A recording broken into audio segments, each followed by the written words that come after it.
अ very good morning dear friends. दोस्तों, मैं Shri Ram Gond PCS officer 2014 batch.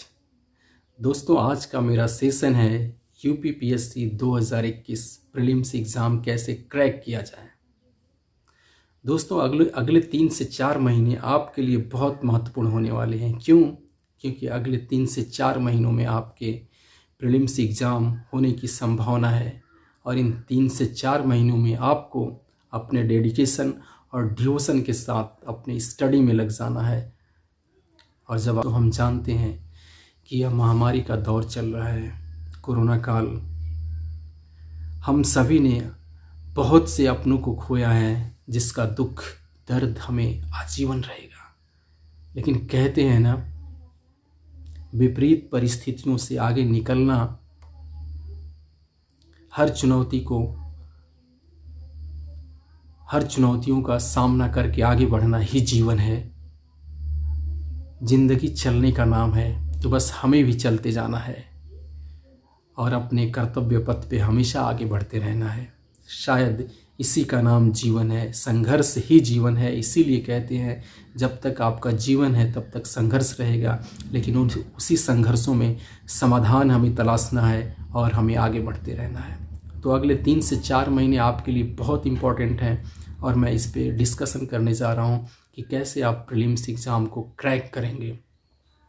तो दोस्तों, जो प्रीलिम्स एग्ज़ाम देने जा रहे हैं उसमें बहुत सारे ऐसे विद्यार्थी होंगे जो पुराने होंगे, जो प्रीलिम्स मेंस इंटरव्यू कई सालों से दे रहे होंगे, और बहुत ऐसे स्टूडेंट्स नए होंगे जो अभी तैयारी हाल ही में शुरू किए होंगे। तो मैं एक सिंपल सा स्ट्रेटजी बता रहा हूँ दोस्तों। पहले इसको हम समझ लेते हैं कि इसमें 2 पेपर होते हैं, एक जनरल स्टडीज़ और सीसैट का। जनरल स्टडीज़ की अगर हम बात करें तो यहाँ पे 200 मार्क्स होते हैं और सीसैट में भी 200 मार्क्स होते हैं। आप स्लाइड में इसे देख सकते हैं। जनरल स्टडीज़ में क्वेश्चन की संख्या 150 होती है और सीसैट में 100। इस प्रकार जो हमारी रणनीति होगी जीएस को पढ़ने की, उसमें बहुत ज़्यादा फोकस करने की ज़रूरत है और सीसैट से घबराने की ज़रूरत नहीं है, क्योंकि सीसैट क्वालिफाइंग नेचर का है और यहाँ सिर्फ 33%, 33, 34, 35 क्वेश्चंस आप बिल्कुल सही करते हैं तो आप एलिजिबल हो जाएंगे, आप क्वालिफाई कर जाएंगे। लेकिन मेन जो मेरिट बनती है आपकी जीएस के आधार पे बनती है, और जीएस में 6 या 7, 8 सब्जेक्ट्स हैं। उन सब्जेक्ट्स पे आपकी कमांड हो जाती है, अच्छे से फैक्ट्स आप याद कर जाते हैं तो आप पीटी क्वालिफाई कर जाएंगे। लेकिन ज़रूरत इस बात की है कि किस बुक को और किस सब्जेक्ट को कितना फोकस किया जाए, किस सब्जेक्ट से कितने नंबर्स के क्वेश्चंस आते हैं, ये हमें जानने की ज़रूरत है। दूसरी स्लाइड में आप देख सकते हैं जो हमारी दूसरी स्ट्रेटजी है। इस पे हम जो यूपीएससी का नेचर है, यूपीपीसीएस के क्वेश्चंस पूछने का तरीका है, उसके विषय में हम डिस्कस करेंगे और इसे आप बेहतर तरीके से समझ सकते हैं कि किस सब्जेक्ट पे कितना फोकस किया जाए, कितना टाइम दिया जाए, जिससे हमारी तैयारी मजबूत हो सके। तो पहला जो हमारा जीएस का पेपर, एक सब्जेक्ट की बात करें तो करंट अफेयर्स एक सेगमेंट है और यहाँ पे क्वेश्चंस लगभग 25 से 35 क्वेश्चंस लगभग पूछे जाते हैं हर साल। तो करंट अफेयर्स एक बहुत बड़ा सेगमेंट है। दूसरा सेगमेंट है हिस्ट्री का और यहाँ भी 20 से 25 क्वेश्चंस लगभग हर साल पूछे जाते हैं।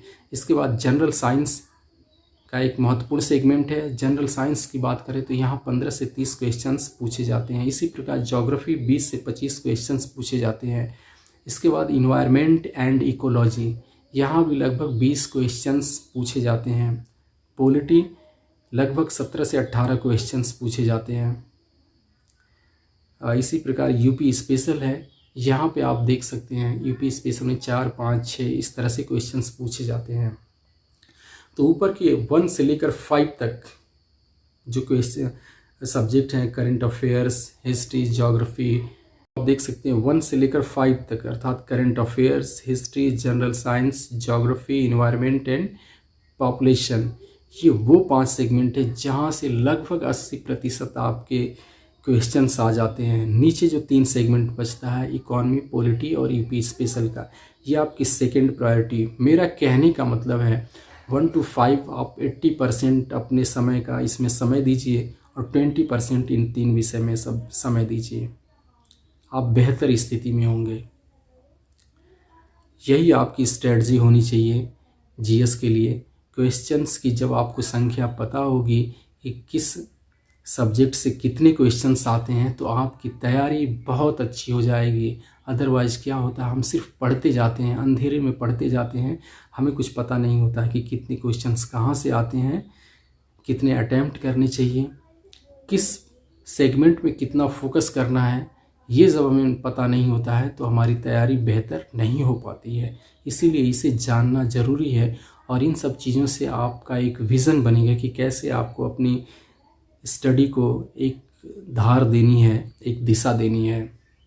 अब मैं डिस्कस करता हूँ दोस्तों तीसरी स्ट्रेटजी, जो कि बहुत ही इम्पोर्टेंट है और यही स्ट्रेटजी आपकी सफलता का एक रहस्य बनेगी। जी हाँ, मैं बात कर रहा हूँ उन्हीं जीएस के सारे सेगमेंट्स की, कौन सी पुस्तक पढ़ना है, कितना उसमें समय देना है, ये सारी चीज़ों पे मैं डिस्कस करूँगा। तो दोस्तों हमारी तीसरी सबसे महत्वपूर्ण स्ट्रेटजी है जीएस के सेगमेंट में कौन कौन सी बुक पढ़ी जाए। क्योंकि हमारे सामने एक बहुत बड़ी समस्या ये आती है कि किस सब्जेक्ट के कौन कौन से बुक को पढ़ा जाए, या एक ही सब्जेक्ट पे कई सारे बुक के विषय में लोग सजेस्ट कर देते हैं और फिर बहुत सारी बुक एक सब्जेक्ट की हम पढ़ नहीं सकते हैं, ना उन्हें पचा सकते हैं, और इसी कन्फ्यूज़न में हम कुछ भी नहीं पढ़ते हैं। आप सेलेक्टेड पढ़िए, कहते हैं 10 किताबों के बजाय 2 किताबें पढ़िए, लेकिन उनको 10 बार पढ़ जाइए। यही आपके एग्ज़ाम में आपको सफलता दिलाएगा। क्योंकि एग्ज़ाम में जब आप बैठते हैं तो वहाँ पे 4 विकल्प होते हैं, और जब आप 10 किताबें पढ़े होते हैं, रटे हो अच्छे से नहीं होते हैं, तो फिर आप कंफ्यूज कर जाते हैं कि हाँ, आपको लगेगा मैंने पढ़ा तो था ये क्वेश्चंस, आंसर ए हो सकता है, बी हो सकता है, सी होता है, लेकिन आप इसी कन्फ्यूज़न में रहते हैं। ये इसीलिए होता है कि आपने 10 किताबें तो पढ़ ली, लेकिन कोई 1 या 2 किताबें बहुत अच्छे से नहीं पढ़ा, जिससे फैक्ट्स आपके दिमाग में छप जाए, याद हो जाए चीज़ें। तो ज़रूरत इस बात की है कि आप उस फैक्ट्स को 2 ही किताब पढ़िए, 10 बार पढ़िए, ताकि वो फैक्ट्स आपको कलेक्ट हो जाए। तो दोस्तों मैं बात कर रहा हूँ अब सबसे महत्वपूर्ण सेगमेंट, इसे ध्यान से सुनने की ज़रूरत है, करंट अफेयर्स। करंट अफेयर्स अपने आप में एक महासागर है, लेकिन ऐसा भी नहीं कि इस महासागर को तैर के पार नहीं किया जा सकता है। बहुत से लोगों ने पार किया है और आप भी कर सकते हैं। इसमें 2 किताबें महत्वपूर्ण हैं, एक घटना चक्र और एक परीक्षा मंथन। बहुत सारी किताबें हैं, लेकिन जो सबसे बेस्ट है वो 2 किताबें आप ले लीजिए, परीक्षा मंथन और घटना चक्र। इनकी अर्धवार्षिकी और वार्षिकी, ये 2 किताबें लीजिए और इन 2 किताबों पे ही आपके सारे करंट अफेयर्स लगभग आ जाएंगे। अगर हम बात करें 2 किताबें लीजिए, घटना चक्र या परीक्षा मंथन, दोनों में से किसी एक को बेस बनाकर सबसे पहले उसको पढ़िए। सपोज करिए घटना चक्र को आपने बेस बनाया और उसको पढ़ने में, उसको फिनिश करने में आपके 20 दिन अगर लग गए, वो सारे फैक्ट्स याद करने के बाद आप परीक्षा मंथन को उठाइए और यकीन मानिए अगर घटना चक्र को पढ़ने में आपको 20 दिन लगा है तो परीक्षा मंथन को पढ़ने में आपको 2, 3, 4 दिन, इससे ज़्यादा वक्त नहीं लगेगा। क्यों नहीं लगेगा? क्योंकि दोनों ही करंट अफेयर्स की पत्रिकाएं हैं, दोनों में 90% सूचनाएं लगभग सिमिलर हैं, 10% 8% सूचनाओं का वेरिएशन होगा, और वही 10 से 8% आपको दूसरी बुक्स का पढ़ लेना है। बाकी सारी सूचनाएं आपने एक बुक में पढ़ ली है, तो इससे आप बेहतर स्थिति में होंगे, आप करंट अफेयर्स के सारे क्वेश्चंस करने की स्थिति में होंगे। दूसरी अगर हम रणनीति की बात करें तो आप स्लाइड में देख सकते हैं हिस्ट्री, और हिस्ट्री बहुत इंपॉर्टेंट है क्योंकि ये सारे हमने सीरियल से बनाया हुआ कि सबसे पहला जो सेगमेंट जहाँ से सबसे ज़्यादा क्वेश्चंस आते हैं वो आपका करंट अफेयर्स है, दूसरे नंबर पे हिस्ट्री है।